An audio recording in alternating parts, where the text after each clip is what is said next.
खेवन हारा हो, जब कोई न खेवन हारा हो, जब कोई न खेवन हारा हो, जब कोई न खेवन हारा हो, तब तो ही बेड़ा पार करे, तब तो ही बेड़ा पार करे।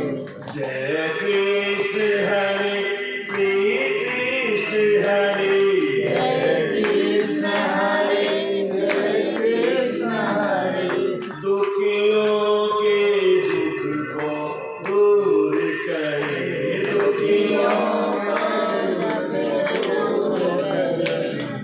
जय कृष्ण हरे श्री कृष्ण हरे, जय कृष्ण हरे हरे कृष्ण हरे, दुखियों के दुख को दूर करे, दुखियों के दुख दूर करे।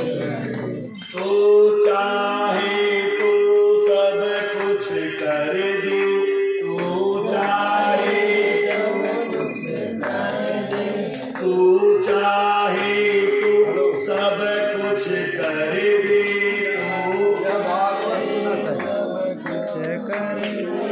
तू चाहे तू सब कुछ कर दे, तू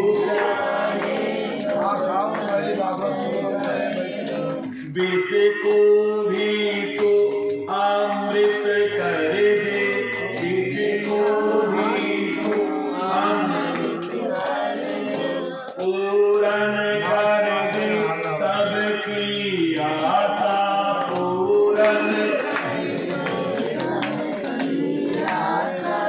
जो भी तेरा ध्यान धरे, जो भी तेरा ध्यान धरे। जय कृष्ण हरे श्री कृष्ण हरे, जय कृष्ण हरे जय कृष्ण हरे, दुखियों के दुख को दूर करे, दुखियों के दुख दूर करे। जय कृष्ण हरे श्री कृष्ण हरे, जय कृष्ण हरे हरे कृष्ण हरे, दुखियों के दुख को दूर करे, दुखियों के दुख दूर करे। जय कृष्ण हरे श्री कृष्ण हरे, जय कृष्ण हरे जय कृष्ण हरे, दुखियों के दुख को दूर करे, दुखियों को दूर करे। प्रेम से श्री कृष्ण चंद्र भगवान की जय। प्रिय भक्त उत्तान पादो, सकरूपापति सुतो, वासुदेवस्य कलया रक्षायां जगते स्थितो, जाय उत्तान पादस्य सुनिधि सुरुचिस्तयो, सुरुचि प्रेयसी प्रज्ञो एकरायत सुतो ध्रुव, यत्तरायत सुतो ध्रुव। मैत्रेय जी महाराज महात्मा विदुर को श्रीमद् भागवत की कथा सुना रहे हैं। चौथे स्कंध में मैत्रेय जी महाराज विदुर जी को कहते हैं, देखिए ऐसा है जीवन में जब तक इंसान जीवित रहता है दो प्रकार की स्थिति होती है, या तो सब कुछ अच्छा होता है या कुछ खराब भी हो जाता है। हम जितना अपने मन में सोचते हैं हमारा ये अच्छा हो जाए वो अच्छा हो जाए, किसी किसी के जीवन में अच्छा भी होता है और किसी के जीवन में खराब भी हो जाता है, दोनों बातें। तो आदमी को अपने मन जब समय हो जाता है, कुछ मिलने लगता है, तो थोड़े समय में फूल के कुप्पा हो जाता है, बहुत मिल गया, अब उसका पैर जमीन पे रहता ही नहीं। थोड़ा सा मिल गया तो लगने लगा बस करो, संसार में हमसे ज्यादा होशियार, हमसे ज्यादा बुद्धिमान, हमसे ज्यादा ज्ञानी कोई है नहीं। और जब विपरीत परिस्थिति आती है तो चिल्लाने लगता है, हे भगवान अब क्या करो, अब तो मैं मर रहा हूं, अब तो मैं डूब रहा हूं, अब तो मैं गिर रहा हूं। भगवान कहते हैं, भाई जब तुम्हारे साथ अच्छा हो रहा था तब तो तुमने एक बार भी नहीं कहा कि मेरा नाम ले लो, और जब डूबने लगे, चोट लगने लगा, दर्द होने लगा, तो कह रहे हो भगवान मैं मर रहा हूं, मुझे बचाओ, मैं मर रहा हूं, मुझे बचाओ। उसी में आपकी परीक्षा होती है। आफत काल परखिए चारी, धीरज धर्म मित्र अरुणारी। मुसीबत के समय में ही 4 लोगों की परीक्षा होती है। पहला क्या? धीरज। आपके पास धैर्य कितना है, कितना सह सकते हैं, उसकी परीक्षा कब होती है? मुसीबत के समय में। जब विपरीत परिस्थिति आपके जीवन में आ जाए तब आप कितना धीरज रखते हो, वहां परीक्षा होती है। दूसरा परीक्षा होती है धर्म की। जब तक आपके घर में चावल दाल रोटी सब्जी सब कुछ मिल रहा है तब तक सब लोग भगवान के पीछे पीछे दौड़ते हैं। लेकिन मुसीबत आ जाए, हो सकता है कभी भगवान न करे ऐसा समय भी आ जाए कि 14 दिन के भूखे हो और 1 रोटी मिला, और जैसे खाने के लिए बैठे और तब तक कोई व्यक्ति आ गया रोते हुए, महाराज मुझे भूख लगी, मुझे खाने को दो। वहां पर आपकी परीक्षा होती है। आप 14 दिन से भूखे हो, मिट्टी मिले वो भी खा जाओगे, और 1 रोटी आपको कहीं से मिलता है, और जैसे बैठे खाने के लिए भगवान को भोग लगा के, और तब तक कोई चला आया, महाराज बड़ी भूख लगी खाने को। वहां आपकी परीक्षा होती है धर्म की। तो धीरज, धर्म, मित्र। जब तक आपके पास पर्याप्त रुपया है, धन है, तब तक आपके बहुत सारे दोस्त मिलेंगे, खाने वाले, पीने वाले, चाउमीन, पिज्जा, मोमो, बर्गर खाने वाले बहुत मिलेंगे। परंतु जब आपके पास पैसे नहीं है, मुसीबत है, घर में चावल का एक दाना नहीं, उस समय जो मित्र आपके बुरे समय में आपकी सहायता करता है, वास्तव में वो सच्चा मित्र है। तो मित्र की परीक्षा होती है। नारी, स्त्री, जब तक आपके पास जवानी है, जब तक आपके पास रुपया है, कान का मांगे तो नाक का भी लाके साथ में दे दो, कंठहार बनवा के दे दो, तब तो पत्नी कहेगी हाँ भाई बड़े अच्छे हैं, बस करो हमारे मन से दूसरे बढ़िया की हो गई।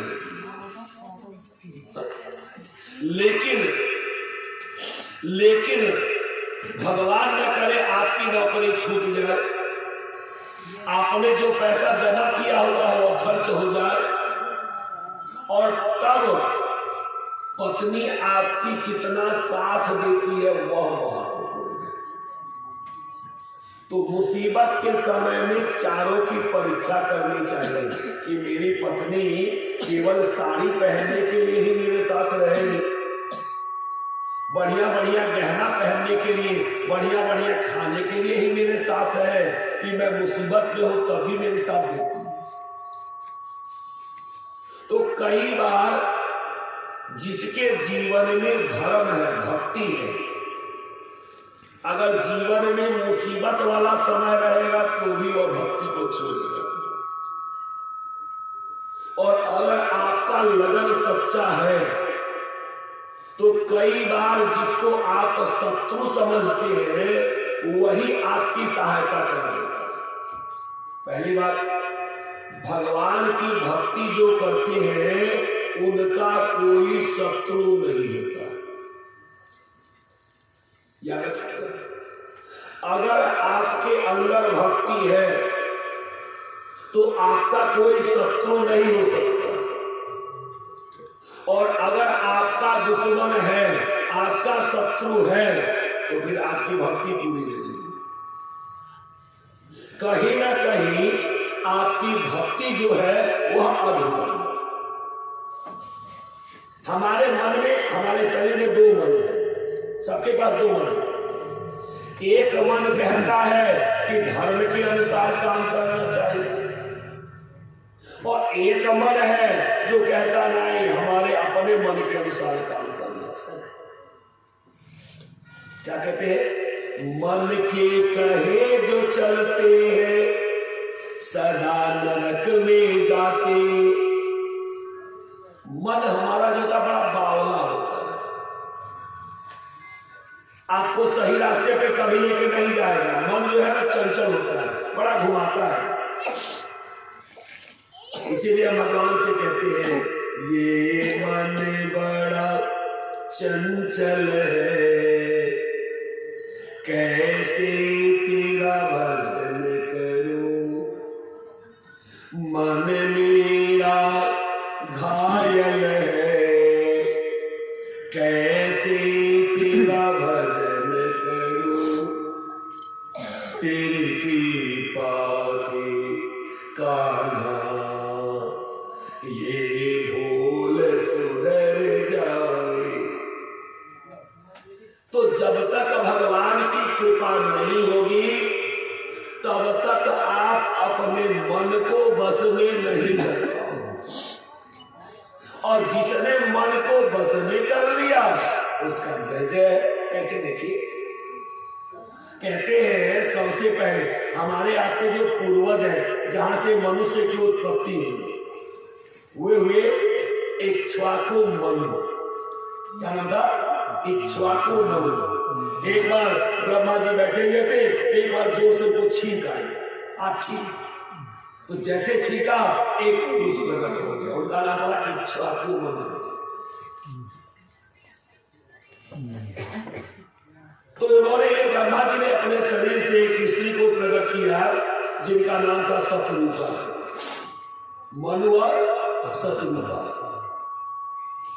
तो मनु और शतरूपा से उत्पन्न हुए दो पुत्र। एक का नाम था उत्तानपाद और दूसरे का नाम था प्रियव्रत। तो उत्तानपाद ने दो विवाह किए, एक का नाम था सुनीति और दूसरे का नाम था सुरुचि। याद रखिएगा, यह हमको आपको समझाने के लिए प्रतीक बनाया गया है। नाम है अलग अलग लेकिन उसका अर्थ है। सुनीति का अर्थ होता है जो धर्म के अनुसार चलने वाली। हमारा मन है, मन दो भाग में बट गया। एक कहता है धर्म के अनुसार चलेगी, और दूसरा कहता है नहीं, सुरुचि अपने मन के अनुसार चलेगी। कुछ लोग कहते हैं मन करेगा तो खाऊंगा, नहीं मन करेगा नहीं खाऊंगा, मन करेगा पहनूंगा, नहीं मन करेगा नहीं पहनूंगा, मन करेगा जाऊंगा, नहीं मन करेगा नहीं जाऊंगा। तो जो ये सब कहते हैं उनका कभी भी भला नहीं होता। ये मन बड़ा बावला है। मन को अपने अनुसार छोड़ दोगे तो वह आपको गड्ढे में लेके चला जाएगा। क्या करना चाहिए? माता की बात माननी चाहिए, पिता की बात माननी चाहिए, गुरु की बात माननी चाहिए, वेद वाक्य माननी चाहिए, और सबसे बड़ी बात भगवान का वाक्य मानना चाहिए। जो यह करेंगे वह कभी भी मुसीबत में नहीं पड़ेंगे। ये मैं नहीं कहता, हमारे ऋषि मुनियों ने कहा है कि गुरु की बात जो मानता है वह कभी भी उसकी दुर्गति नहीं होती। माता पिता का जो बात मानता है कभी कभी भी उसको गड्ढे में नहीं जाना पड़ता, क्योंकि माँ बाप कभी गलत नहीं सिखाएंगे। संसार में कोई भी माता पिता ऐसे नहीं है जो अपने बच्चे को गड्ढे में ढकेले। कोई है? परंतु बहुत सारे बच्चे ऐसे हैं कि अगर उनको हक हिस्सा नहीं मिले तो गड्ढे में ढकेलने को तो छोड़ दो, गड्ढा में ढकेल में देंगे माँ बाप को ऊपर से मट्टी उठा।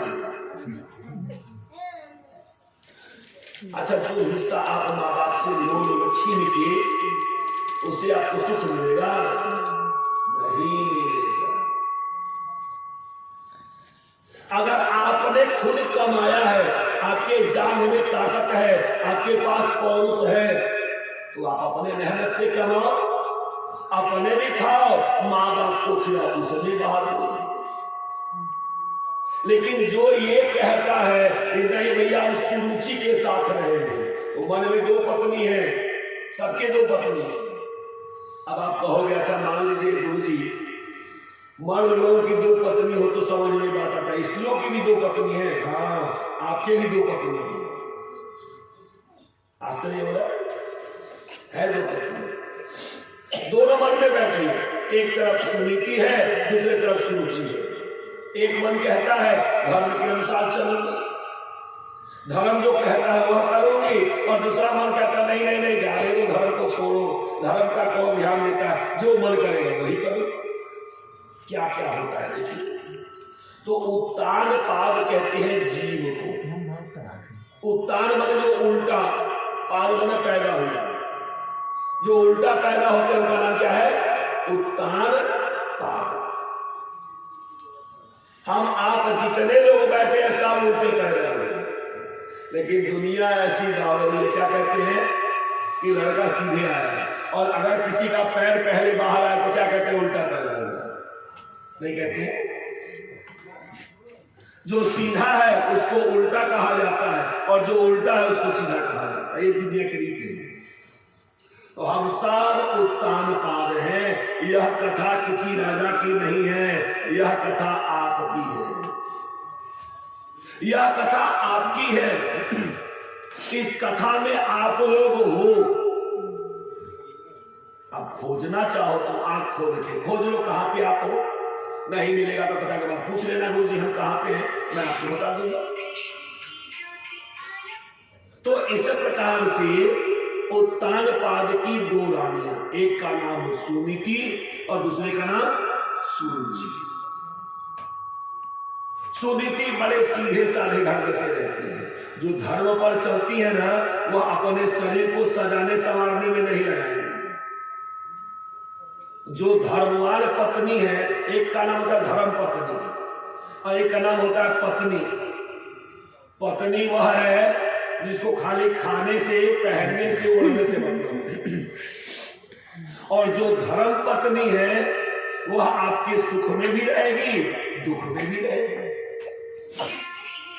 सुख में रहे या न रहे, लेकिन दुख में वह अवश्य आपका साथ देगी। वो बहुत ज्यादा सजा श्रृंगार नहीं करेगी, चमकाना झमकाना नहीं करेगी। और जो सुरुचि होती है उसका तो पूरा समय श्रृंगारे करने में बीत जाएगा। दुनिया भर का क्रीम पोत लेंगी, दुनिया भर का पाउडर लगा लेंगी। अरे जो जन्मजात गंधौला हो, क्रीम पाउडर लगाने से पार होता है। शरीर को सजाने में इतना समय बिताते हो और भगवान का नाम मुंह से नहीं निकलता, तो आप जानते हो कैसे हो? जैसे कोई गाय हो, देखने में बड़ी सुंदर लग रही है, गाय बड़ी सुंदर देखने में, सिंह भी थोड़े से छोटे छोटे हैं, बड़ी सुंदर लगी। एक वर्णा गाय हो, एक वर्णा समझते हैं, एक रंग की गाय, काली गाय हो और सिंह छोटे छोटे हो, एकदम से लगे हुए, बड़ी सुंदर दिखती है। लेकिन अगर वो दूध नहीं दे रही हो तो गाय किसी काम की है? तो इसी प्रकार से चाहे अपने शरीर को कितना भी सजा लो, संवार लो, लेकिन अगर भगवान का नाम मुंह से नहीं आता, ऐसे जिह्वा के लिए क्या कहा गया है?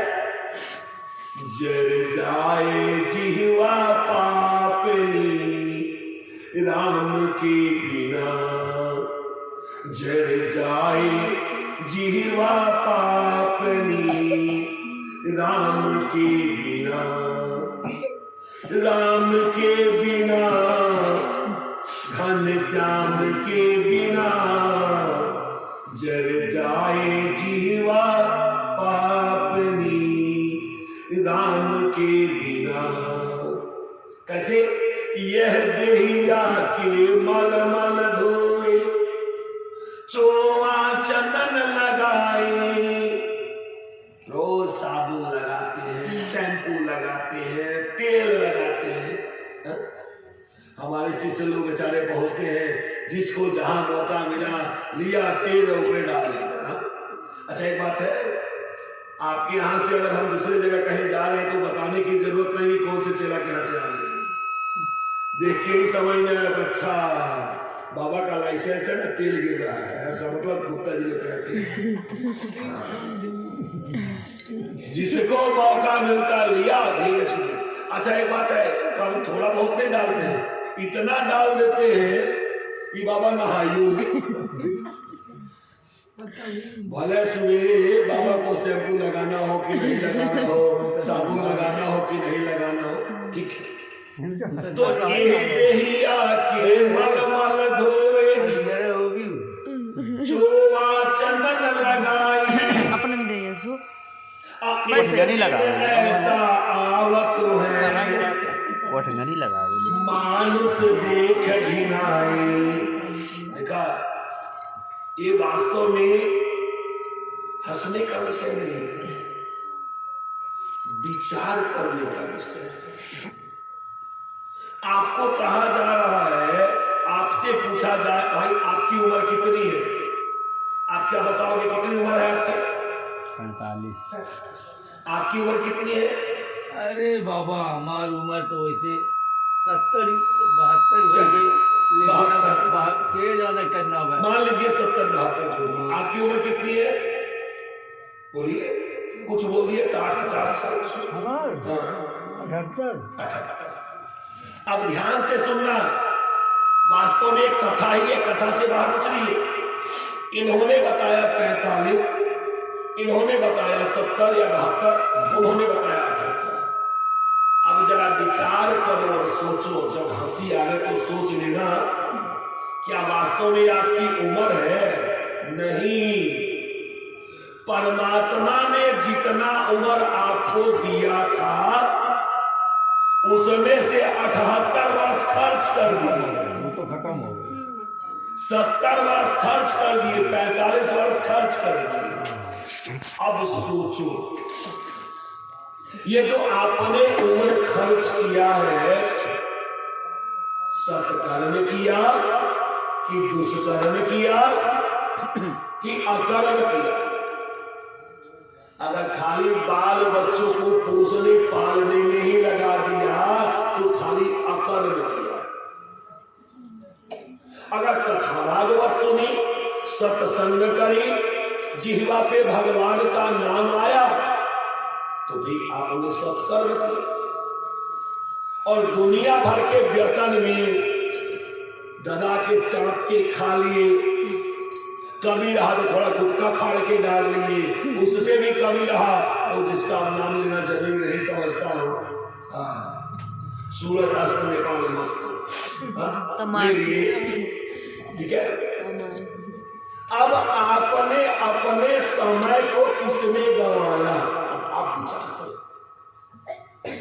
तो ये देहिया के मल मल धोए, चोआ चंदन लगाए, एक दिन ऐसा आवत है मानुष देख घिनाए।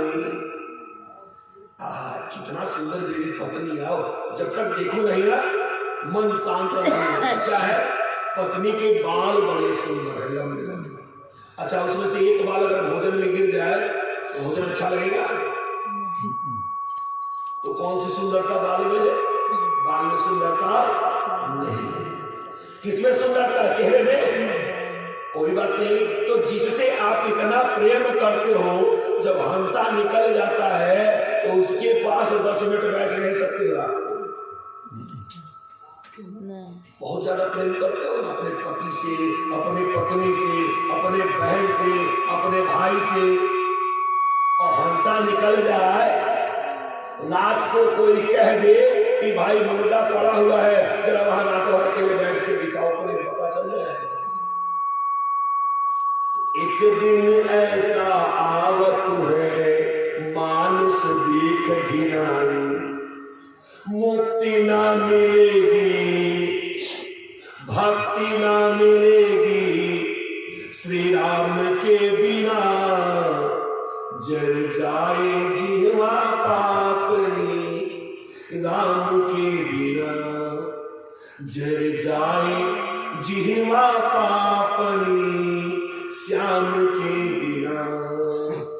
तो इस प्रकार से राजा की जो बड़ी रानी है, जिनका नाम क्या है? अरे कोई बोलो। उत्तानपाद के जो राजा है उनकी बड़ी रानी का नाम क्या है? सोचो आप लोग कैसी कथा सुन रहे हो। नाम भी सुनीति। बिल्कुल सीधा साधा ढंग से रहती है। कोई भगवान का पूजन करेंगी, भगवान की भक्ति करती है। राजा भी उदास हो गए, कहे जाने दो, ये पत्नी रानी है ना, जैसे लगती है बहुरही टाइप की है। तो महल में ही एक छोटा सा घर दे दिया गया है, भैया आप यहीं पे रहो। उन्होंने क्या किया, उसी घर में भगवान का खूब सुंदर सा मंदिर बना लिया, छोटा सा। और जब भी मौका मिलता है, घर के काम से छुट्टी मिलती है, उसके बाद बैठ के भगवान का नाम जपती है, नमो नारायण नमो नारायण नमो नारायण नमो नारायण। राजा ने मन में विचार किया, ये जो रानी है ना, बड़ी सीधी साधी सी है, अब इनके पास बैठने का मन नहीं करता है। जब बैठो तब भगवान का नाम लेती रहती है। तो दूसरा ब्याह कर लिया। इससे क्या? सुरुचि से। अच्छा एक बात जान लीजिए, गुस्सा आइएगा मत आप लोग, लेकिन कहता हूं, जो दूसरी स्त्री आती है ना, जिसका दोबारा विवाह हुआ रहता है, उसका पावर बड़ा तगड़ा रहता है। वो आएगी तो सबसे पहले सोचती रहेगी, कैसे जमीन अपने नाम लिखाऊं, कैसे घर अपने नाम लिखाऊं, कैसे जायदाद अपने नाम करूं, और किसी से मतलब नहीं है उसको, वो चाहिए उसको। हालांकि सब एक जैसे नहीं होते, लेकिन अधिकतर वही होता है। अब ये जो सुरुचि है, इनका पूरा समय श्रृंगार करने में ही बीत रहा है। ऐसा नो पाउडर क्रीम दुनिया भर का लाली लाली, भगवान का क्या। अब राजा लट्टू हो गए। ये जीव है ना, जीव माया के चक्कर में बड़ा जल्दी फंसता है, और सीधा साधा कोई हो ना तो उसके पास नहीं जाएंगे। अच्छा हम लोग जाते हैं बेटे के लिए बहू खोजने, कहते भाई हमको बहू तो बिल्कुल ऐश्वर्या राय चाहिए, सबसे सुंदर गोरा चिट्टा, भले बेटवा तावा के पेनी हो, लेकिन बहू तो हमको भाई गोरी चिट्टी ही चाहिए। क्यों भैया? सब लोग गोरी चिट्टी लेके जाएंगे तो सांवली लड़कियां कहाँ जाएंगी? और माता पार्वती कैसी थी? सांवली। माता काली कैसी थी? सांवली। उनके जब संसार करता है तो रंग से कोई फर्क नहीं पड़ता, गुण सुंदर होना चाहिए। गोरी बहू खोज के लाए, पता चला 12 बजे तक सिंगर में करते रहे, चाहे वह नहीं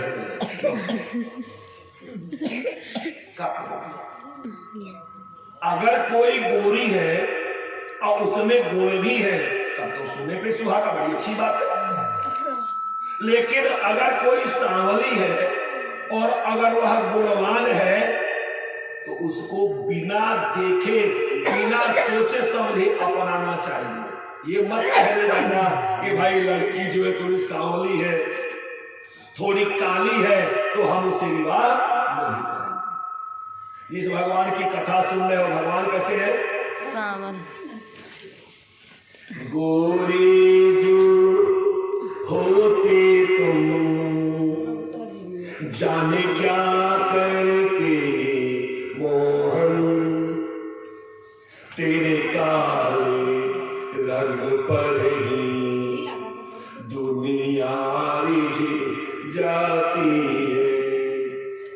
भगवान भले काले हैं, भगवान भले सांवले हैं, लेकिन उनका गुण इतना अच्छा है कि सारा संसार उन पर मोहित हो जाता है। तो पूजा किसकी होती है? रूप की होती है, गुण की? पूजा किसकी होती है? बोलिए। गुड़ की। अरे बोलो तो पता चले कि भाई मैं कथा सुना रहा हूं। गुण के गाहक सहसन और बिन गुण रहे न को, जैसे काका कोकिला शब्द सुने सबको। दोनों का रंग एक ऐसा होता है, कोयले का, कोयल का, कौवे का। लेकिन बोली के कारण एक को लोग अपने पास बिठाते हैं और दूसरे को उड़ा देते हैं, भगा देते हैं। तो ये जो सुरुचि है हमेशा श्रृंगार करके रहती है, राजा उनको हमेशा अपने पास रखते। तो सुरुचि का मान बढ़ने लगा और जो धर्मवान है, जो भगवान की भक्ति कर रही है, उनका मान कम हो गया। भगवान की भक्ति से फुर्सत नहीं मिलता है तो राजा की तरफ ध्यान नहीं देती। और सुरुचि है वो राजा को ऐसा मोह जाल में फंसा के रखी है कि एक मिनट राजा को अपने पास से हटने नहीं देती। जैसे आजकल की जो स्त्रियां हैं, तथाकथित कुछ स्त्रियां सोचती है, कहते हैं मेरा पति सिर्फ मेरा है, जो कमा के लावे हम ही को दे, बस हमारे अलावा कोई नहीं मिले। हमारा पुत्र, हमारी बिटिया, हमारा बेटवा, बाकी सब जाओ बाबा भक्खर है। अरे नहीं, आपका पति तब बना जब किसी ने अपने बेटे को दे दिया। जैसे आपकी माँ बाप ने आपको दान कर दिया, कन्या दान कर दिया, वैसे आपके सास ससुर ने अपने बेटे का भी दान कर दिया, वो पुत्र दान कर दिया। अंतर सिर्फ इतना है कि आपकी कन्या दान को सब लोग देखते हैं, लेकिन जिसने अपने बेटे का दान कर दिया उसको कोई देखने वाला नहीं। प्रेम से बोले वृंदावन बिहारी लाल की जय। श्रीमन नारायण नारायण नारायण, श्रीमन नारायण नारायण नारायण, श्रीमन नारायण नारायण नारायण, श्रीमन नारायण नारायण नारायण, श्रीमन नारायण नारायण नारायण, श्रीमन नारायण नारायण नारायण, माता नारायण पिता नारायण, माता नारायण पिता नारायण, माता नारायण पिता नारायण, माता नारायण पिता नारायण, गुरु नारायण नारायण नारायण, गुरु नारायण नारायण नारायण, श्रीमन नारायण नारायण नारायण, श्रीमन नारायण नारायण नारायण, ब्रह्मा नारायण विष्णु नारायण, ब्रह्मा नारायण नारायण, शिव नारायण नारायण नारायण, शिव नारायण नारायण नारायण, श्रीमन नारायण नारायण नारायण, श्रीमन नारायण नारायण नारायण। भगवान की जय। नावत्सं विपतिर्धिष्ठयम् भवान् आरोढुम् अर्हति, न विहितो मया कुक्षवापि नृपात्मज बालो असीबत न आत्मानं अन्न स्त्री गर्भ संवृतम नूनम वेद भवानयस्य दुर्लभे अर्थ मनोरथ। एक बार अब जैसा कि आपने देखा सुना कथा के माध्यम से कैसे सुनीति देवी का मान कम है, शायद को भगवान में ध्यान लगा हुआ है। और सुरुचि जो है अब राजा के चारों तरफ रहती है तो राजा सबसे ज्यादा उसी को मानते हैं। समय के अनुसार सुनीति ने भी एक बच्चे को जन्म दिया और सुरुचि ने भी एक बच्चे को जन्म दिया। सुनीति ने जिस बच्चे को जन्म दिया उनका नाम था ध्रुव और सुरुचि ने जिस बच्चे को जन्म दिया उनका नाम था उत्तम। तो चूंकि सुरुचि बहुत ज्यादा राजा की चहेती है तो उनका लड़का भी तो राजा का चहेता होगा। अब राजा कहीं से भी आवे उसी बच्चे को गोदी में उठावे। अच्छा, उत्तम जो थे थोड़े बोलने चालने में बड़े अच्छे थे, संसार के बातों को समझने वाले थे तो प्रजा भी उनको ज्यादा प्रेम करने लगी। और ध्रुव की माता जी जैसे भगवान की भक्त थी तो बचपन से ही माता जी ने ध्रुव को भी भक्ति ही सिखाई। जब कभी ध्रुव उदास होते थे तो माता जी कहते थे भैया भगवान के पास जाओ, वही तो उन्हीं के पास अपना दुख सुख हो, वही तुम्हारा दुख दूर करेंगे। लेकिन कई बार ध्रुव जी को महसूस होता कि मेरा भाई मुझसे छोटा है, हमेशा मेरे पिताजी के गोद में बैठता है और मेरे पिताजी है तो मुझे भी तो कभी अपने पिताजी के गोद में बैठना चाहिए। मैं कभी बैठ ही नहीं पाता। अगर कभी मौका मिलेगा तो जरूर बैठूंगा। एक दिन की बात है, सुरुचि किसी काम से गई हुई थी, उत्तम भी नहीं थे, तो ध्रुव जी को मौका मिल गया। छोटे से ध्रुव जी है 5 वर्ष के, दौड़ते दौड़ते गए, बाह फैला दी। तो राजा ने देखा और ध्रुव जी की मुस्कान इतनी प्यारी थी कि राजा से रहा नहीं गया। उन्होंने बड़े प्रेम से उठा लिया, गोदी में उठाया, प्रेम किया, पुचकारने लगे, जांघ पे बिठा लिया। राजा बैठे गद्दी पे बैठे थे, जांघ पे बिठा लिया और जब बिठा लिया तो संजोग से सुरुचि आ रही थी तो उसने देख लिया। अब जो उसने देखा ऐसा सौतिया डाह उसके मन में उत्पन्न हुआ, ईर्ष्या। दौड़ते हुए आई, बच्चे के हाथ को पकड़ा और जोर से झटक के नीचे गिरा। बच्चा गिरा, बच्चे को चोट नहीं लगी, लेकिन बच्चा बड़े ध्यान से अपने पिता को देख रहा है, मन में विचार कर रहा है कि मेरी मां ने मुझे गोदी से धक्का देकर नीचे गिरा दिया, लेकिन पिताजी ने एक शब्द कुछ नहीं। मां दूसरी है, मैं तो मानता नहीं, परंतु हो सकता है कोई कहे कि मां मैवा है, दूसरी है, लेकिन पिताजी तो अपने हैं। एक बार भी पिताजी ने मां को कुछ नहीं कहा। चलो कोई बात नहीं। अभी ध्रुव जी अपने मन को समझा ही रहे थे और तब तक रानी कहती है, अरे बालक, तू पिता के गोद में बैठना चाहता? अरे तू पिता के गोद में कैसे बैठ सकता है? तूने तो दूसरी मां से जन्म लिया है। जब तेरी मां का सम्मान नहीं है तो तेरा सम्मान कहां से?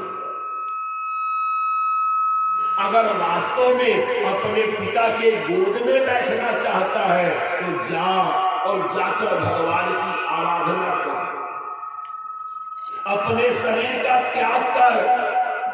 फिर से भगवान की कृपा हुई तो वह तुझे मेरे गर्भ से प्रकट करेंगे, और जब तू मेरे गर्भ से प्रकट होगा तब जाके तू राजा के गोद में बैठ पाएगा।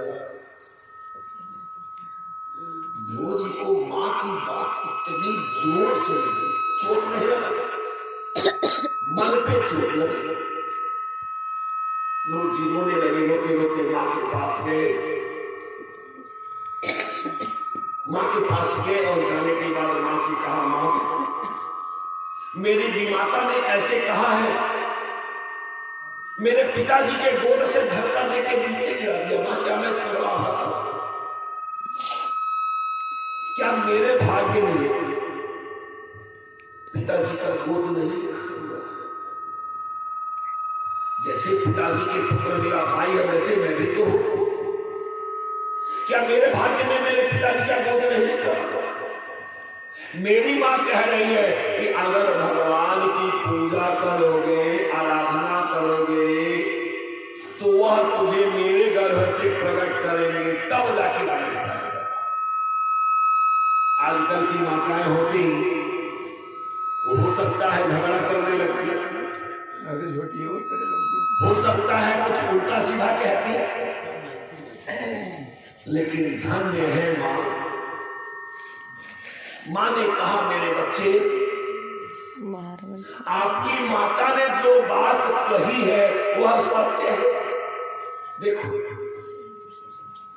जीव के मन में यह विचार होता है कि मुझे अमोक वस्तु मिल जानी चाहिए, लेकिन वह वस्तु क्या हमेशा उसके पास रहती है? एक समय तो आता है जब वो छिन जाता है। एक कुर्सी पे आप बैठ गए और फिर से समय के बाद उस कुर्सी से उतर गए, ऐसे बैठने में क्या आनंद है? अरे आनंद तो तब है कि ऐसे जगह पे बैठो कि फिर कभी उतरना ना पड़े। थोड़ी देर के लिए कहते हैं, आन के चील पहन के सुन्नर हो, छील के छछुन्नर हो। थोड़ी देर के लिए बैठ के गद्दी पे, कोई आया कान पकड़ के उतार दिया, उसमें कौन आनंद है?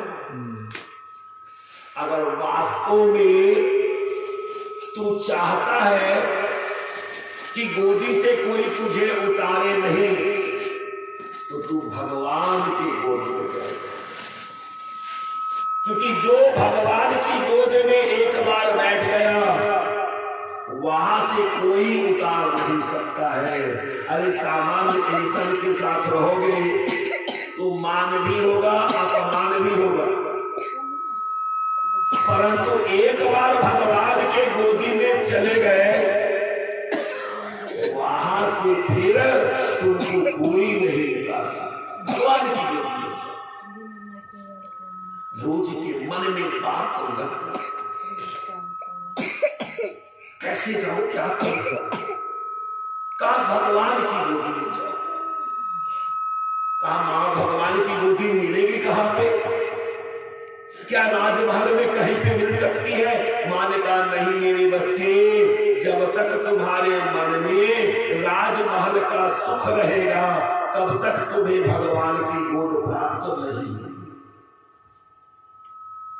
आप अपने से सोचो, सब लोग बैठे हो, मैं जबरदस्ती नहीं कर रहा, केवल विचार करो।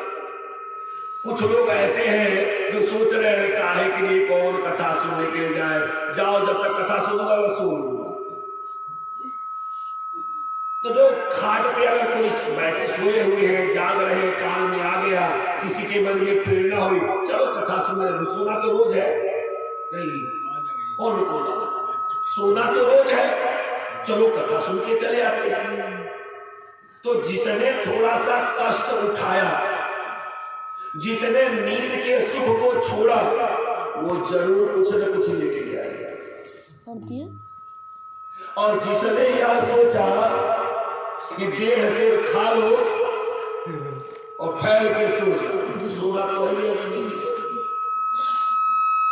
देखिए, सोए हुए को जगाया जा सकता है, लेकिन जो निराल कुंभकर्ण ही हो उसको जगाना बड़ा कठिन है। ऐसा व्यक्ति अब नहीं जागा तो कब जागेगा? अब तो समझ तुम्हारा भाग्य ही सो गया। तो मेरे बच्चे, माता जी कहती है मेरे बच्चे, राजमहल के सुख को छोड़ोगे तभी भगवान की भक्ति मिलेगी।